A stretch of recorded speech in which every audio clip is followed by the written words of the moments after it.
Life is too short for things that don't matter. A Buddhist perspective. There are things we spend years caring deeply about. Then one day, we pause, and we notice something has shifted. The weight we used to carry for them has lifted, and we find ourselves wondering why we held them so closely for so long.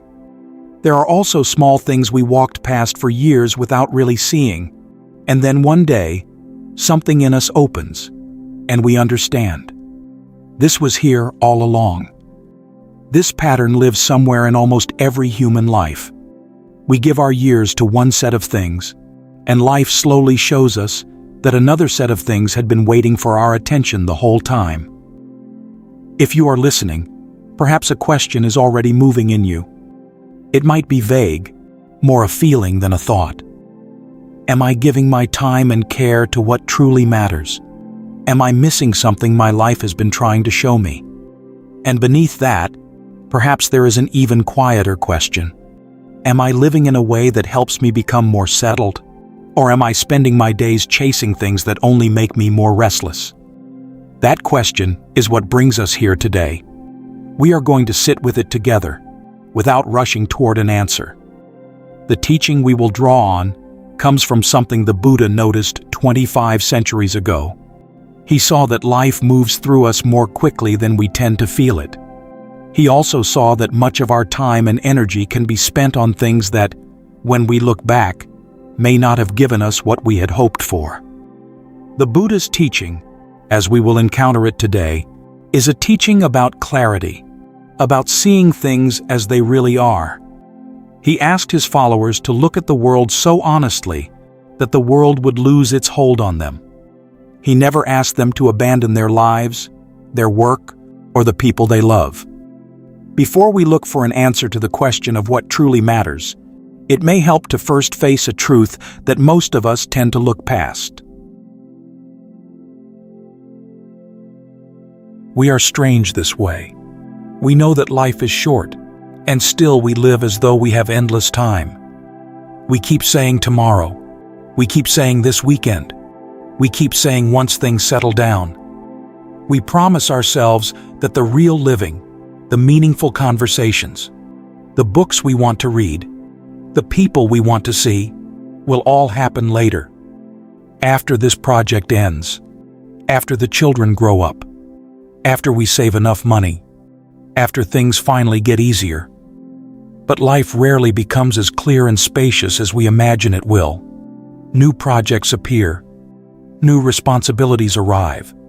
The conditions we are waiting for keep moving further away. Life does not pause while we prepare for it. It keeps moving, with or without our permission. Look back for a moment. Does last year feel like it just ended? Does 10 years ago feel, in some way, closer than it should? That is not only a trick of memory. It is how time often passes through us, slowly when measured by a clock, but quickly when measured by the heart. There is a sutta that names this truth with unusual directness. In the Ratthapala Sutta, the monk Ratthapala was once asked by King Kauravya why he had left behind a life of wealth and comfort. Ratthapala answered by sharing 4 short teachings he had heard from the Buddha. The world is swept away. It does not endure. The world offers no shelter and no protection. The world has nothing of its own. One has to pass on, leaving everything behind. The world is incomplete, insatiable, a slave to craving. These are not easy words, but they are honest ones. Ratthapala was not trying to frighten the king. He was pointing to something the king could already see in his own life. Youth had passed.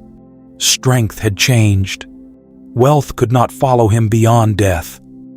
Even a king, surrounded by guards and treasures, could not command the body not to age, the mind not to want, or life not to move on. Notice the first line. The world is swept away. It does not endure. Right now, as you listen to these words, as you take your next breath, time is passing through us. The future is not waiting somewhere ahead, holding our real life in reserve until we are ready to begin it. This is why the question of what truly matters carries such weight. The longer we delay asking it, the more of our days may slip by in patterns we will later wish we had looked at more closely. If our days are passing this quickly, what are we actually chasing with them?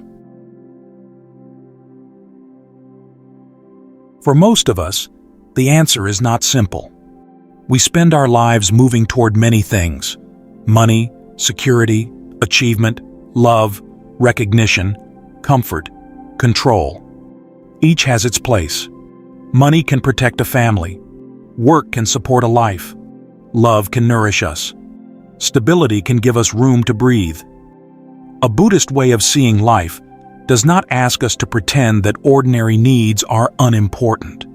The path begins by seeing ordinary life clearly. But we are rarely chasing these things only for themselves. Money often carries more than the cost of food, rent, medicine, or school. It carries the wish to sleep at night without fear.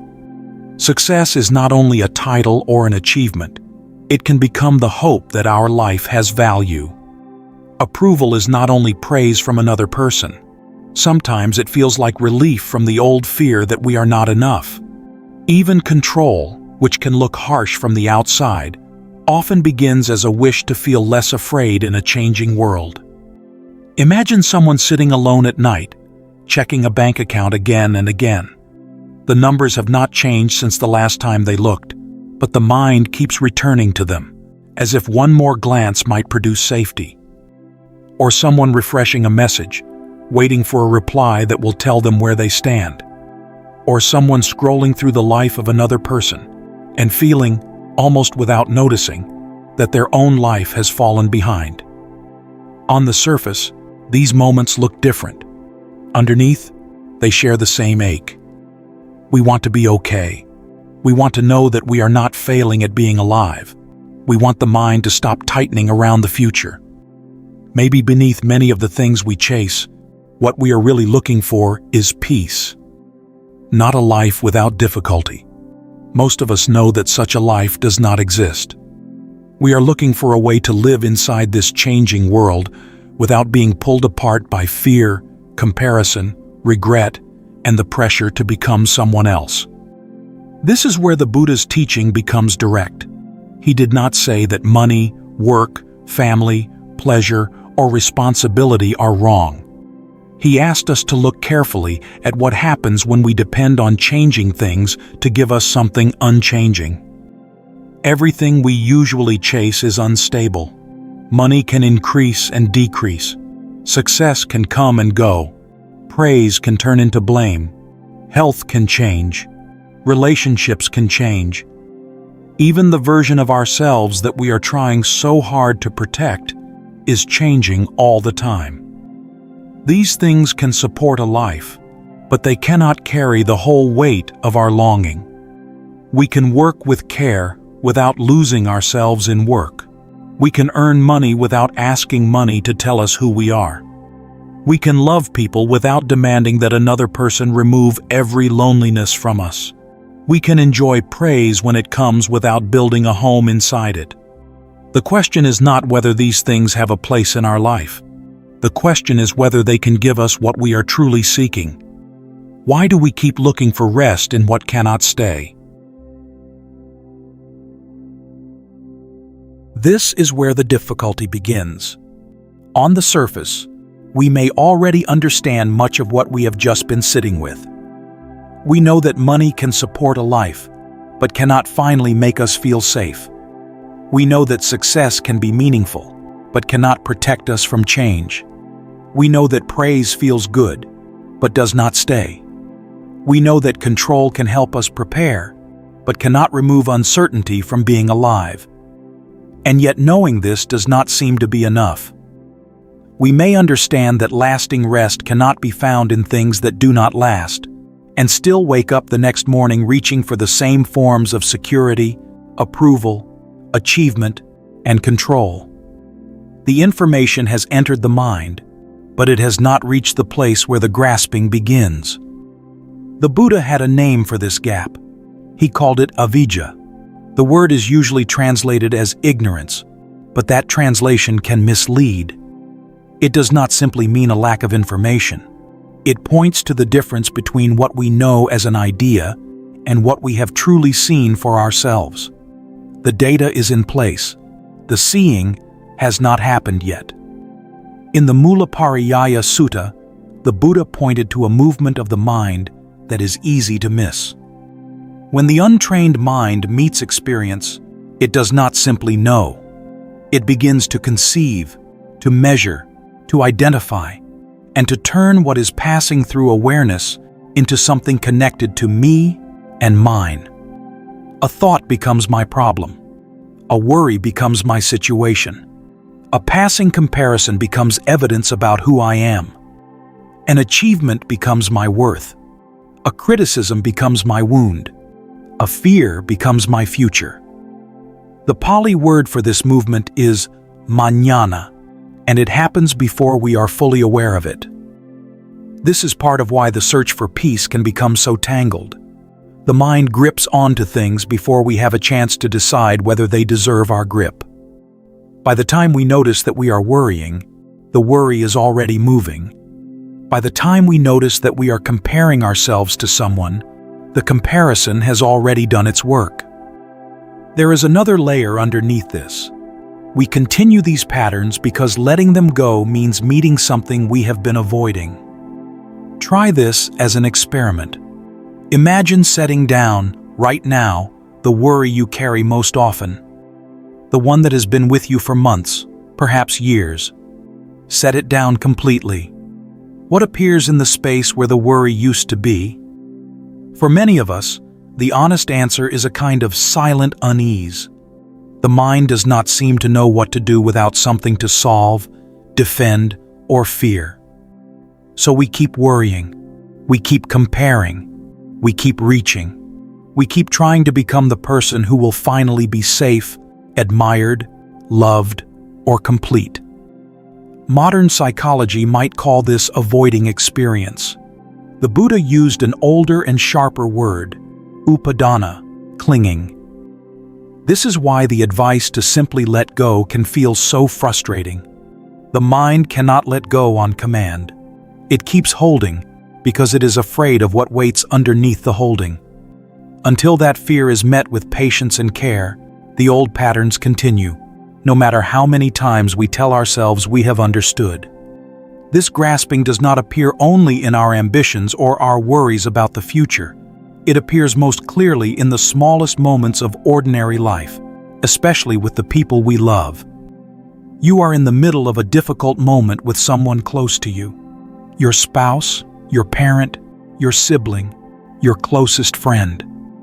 Something said has hurt you, or something you said has hurt them. The mind begins doing what it does. It builds a case. It rehearses what to say next. It generates a story about who is right and who is wrong. The grip tightens around this story until it feels like the most important thing in the world. In the middle of all that activity, see if you can pause for the length of a single breath, and in that breath, allow one question to enter. If tomorrow I am no longer here, will this story still matter? If tomorrow they are no longer here, is this how I want to remember the last time we spoke? Something happens when this question lands honestly. It reaches the chest before the mind has time to argue with it. The grip begins to loosen. The story becomes smaller than it was a moment before. Underneath that loosening, something else becomes available. The simple fact that you are both still here, alive, together, able to look at each other, even in this difficult moment. That fact, ordinary as it seems, is something the future will not always grant you. This does not require you to pretend the hurt is not there. The feeling is real, and it deserves to be honored. What becomes possible in that single breath is a brief view through the holding, into a truth that has been there from the start. In that moment, the story becomes smaller than the person in front of you. The Buddha was once asked a direct question: what is the highest blessing in life? In the Mangala Sutta, a deity comes to the Buddha in the deep of night and asks him this very question. Many beings, the deity says, long for happiness and wonder what the highest blessings are. The Buddha's answer is surprising because he does not begin with anything grand or unreachable. He points instead to the shape of an ordinary life lived wisely, avoiding foolish company, staying close to the wise, honoring those worthy of honor, living in a suitable place, caring for parents and family, speaking well, being generous, being humble, being content, being grateful, being patient, and listening to the Dhamma at the right time. Near the end of the teaching, he gives one of the clearest images of true peace, a mind unshaken by the touch of the world, sorrowless, stainless, and secure. This is the highest blessing. Look at this closely. The blessing he describes is not a life where nothing difficult ever happens. It is a mind that can meet changing conditions without completely losing itself. This is very different from what the world often teaches us to seek. The world tells us to arrange life so carefully that nothing painful can reach us. The Buddha points toward a deeper possibility, a steadiness that does not depend on the world staying gentle. People who reach the end of their lives often seem to discover the same truth, even without ever reading a sutta. Anyone who has spent time near the bedside of someone dying knows that the conversations in those final days rarely turn to careers or assets. They turn to moments. A meal shared with a parent long ago, an afternoon with a child who is now grown up, a time someone forgave a wound they had no obligation to forgive, a time when another person actually listened, fully, without rushing to respond. The smallest things turn out to have been the largest. This is one of the truths that life seems to reveal late, often only when we begin to look more closely at what our days have actually been spent on. Picture a simple evening. Someone you love is washing dishes beside you. A child is asking the same question for the third time. An aging parent is telling a story you have heard before. Nothing impressive is happening. No one outside the room would call it important. But if your attention is truly there, you may one day understand that this was not a small moment. This was life asking to be received while it was still here. If what we have been seeking all along is peace, then the question is how to live in a way that allows it to take root. For today, we can understand the heart of this path through three qualities. The first is mindfulness, which in Pali is called sati. This is the practice of being fully present in your own life. When you are eating, taste the food. When you are holding your child, feel that you are holding your child. When someone is speaking to you, give them your full attention instead of waiting for your turn to talk. Much of life passes by while our body is in one place and our mind is somewhere else. Mindfulness is the simple return to the room you are already in. The second is loving kindness, called metta. This is the practice of keeping warmth alive in the way we meet the world. Warmth toward people we love, toward strangers whose stories we will never know, and toward ourselves. Many of us speak inwardly with a harshness we would never use on a friend. The practice of metta includes turning some of that gentleness toward the person who has been carrying this life from the beginning. The third is wisdom, called panya. This is the practice of seeing things as they actually are, without covering them with what we want them to be or fear them to be. Wisdom lets us recognize a passing emotion for what it is, rather than mistaking it for a permanent fact. It helps us remember, in the middle of a hard moment, that this too is moving. This too is changing. This too will not be what it is right now for very long. Everything else in life can be measured against these three. If a pursuit, a relationship, or a way of spending your time strengthens your presence, your kindness, and your clear seeing, then it deserves a place in your life. If it slowly takes these things from you, then however valuable it may look from the outside, it may be costing you more than it is offering. There is one practice you can begin tonight before you sleep. Sit down for 1 minute. You do not need a special cushion or any particular posture. Just ask yourself 3 questions. What today made my mind lighter? What today weighed me down? And of the things that weighed on me, how many will still matter 10 years from now? Do not try to fix anything. Do not draw conclusions too quickly. Just ask the questions and listen to whatever rises in response. Done night after night, this small practice begins to rearrange something quietly. It teaches your own life to show you, from the inside, what matters and what does not. There is a verse in the Dhammapada that brings us back to the heart of everything we have been sitting with today. Better it is to live one day seeing the rise and fall of things than to live 100 years without ever seeing the rise and fall of things. A life does not find its measure only in length.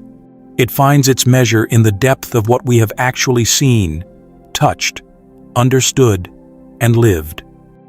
The conversation we have had today continues the next time you choose how to spend an hour, where to place your attention, what to hold, and what to release. These choices may look small, but added together, they become the shape of a life. May we learn to see what is being swept away while it is still here.